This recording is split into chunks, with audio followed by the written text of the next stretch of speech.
In this video, we're going to be talking about where purpose, vision, and mission comes from.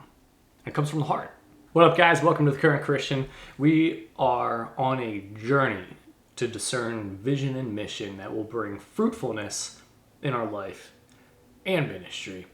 So, just a recap of what we've been doing. I've been on a journey myself of trying to learn how to discern fruitful vision and mission. If you want to see the past videos that we've been doing as we've been going through this book, you can just, click the link. It'll be popping up. I've got a whole playlist made up of these videos where we've just been going through the book. We're going to be talking about where purpose, vision, and mission comes from. It comes from the heart. It grows from the heart. Ultimately, it comes from God, who plants the values that grow this vision and mission, but it comes out of the heart. So in this section, it starts off by saying all the experiences that you've gone through, all the things that you're passionate about doing, all the gifts and talents you have, it's all combined in such a way where there is quite literally no one else on earth who is like you, that have these gifts, these talents, these experiences, these abilities, these perspectives. And God wants you to use that. He wants you to use it in a way that will glorify Him and that will help serve others, and embrace that. Because a lot of the times people are out there are like what do I need to do for, with my life? They're asking the world what their purpose is. Ironically, the truth is it's the world, it's the people that are asking us, what's your purpose? So we're not finding it out there. And it's not it's an internal, I've got all the answers in my mind type of thing. It's not that either. It comes from the fruitfulness that God produces in our life, in our hearts. It grows out of that. So this purpose, this vision and mission, it's the growth from the seeds that God plants in our heart. If you don't have a fertile heart, you're not going to see that growth. Essentially, you're going to miss out on seeing that vision and mission, the purpose that God has for your life. So that leads us to, how do we grow vision from the heart? Going to another verse we got here in Ezekiel, God says, I'll give you a new heart and put a new spirit in you. I will remove from you your heart of stone and give you a heart of flesh. So it's a process that God is involved in to change and transform our hearts. That's essentially what a lot of the Old Testament talks about. And we see it in Genesis and Exodus when it talks about this hard heart. It's something that God is able to change and transform within us. And Moses emphasizes, he's like, stop having a hard heart. And we see it with Pharaoh. His heart gets hardened every time he thinks about God. And it's interesting. A lot of the times when you read in Exodus where it's like God hardened Pharaoh's heart, sometimes it can be interpreted and read as it's almost like God is like, all right, Pharaoh, I'm going to harden your heart so then we can get the outcome that I want for my people. But other times it's not as black and white as that. It almost can be read as when Pharaoh thought of God or was near God, he hardened his heart. Like Pharaoh hardened his own heart. And the best example I can think of to explain what I mean by this is, someone just makes you mad. Like they do something that just makes you mad. Did they make you mad or did you get mad? Did they go in you? They're like, all right, and there we go. Made them mad. I made you mad. Or is it just something that we allowed to come out of ourselves? And I think in some instances, that's where we see Pharaoh, that's how we see Pharaoh reacting. There are times where it almost reads as though, Pharaoh sitting, he's thinking about God and, it just gets him flustered.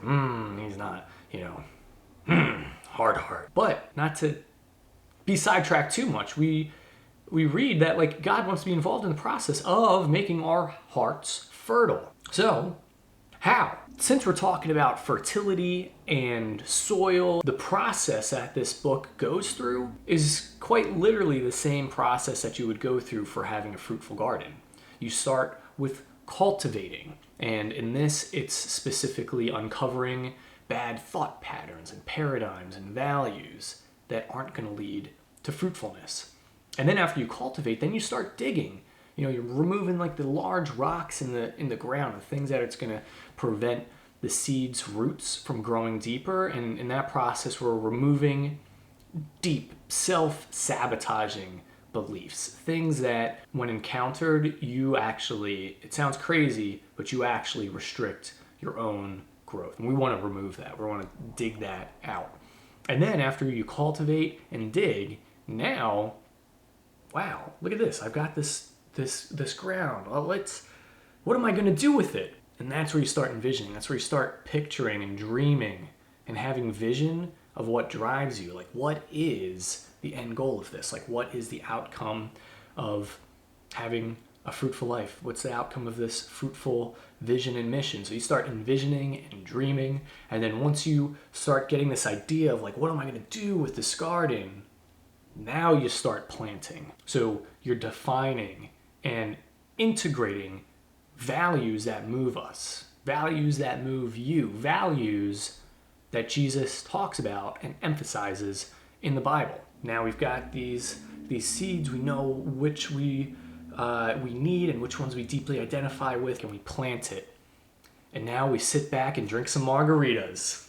No, no, you don't. If you plant a garden, you don't just plant the seeds and walk away and leave. No, you have to then start watering the plants. And then once the plants start growing, you gotta start grooming them. And weeds and pests always come up. You gotta take care of that too. So then we wrap up by helping to catalyze the growth that we are seeing, as well as diminish the different setbacks that can come up and revert us back to having an infertile garden.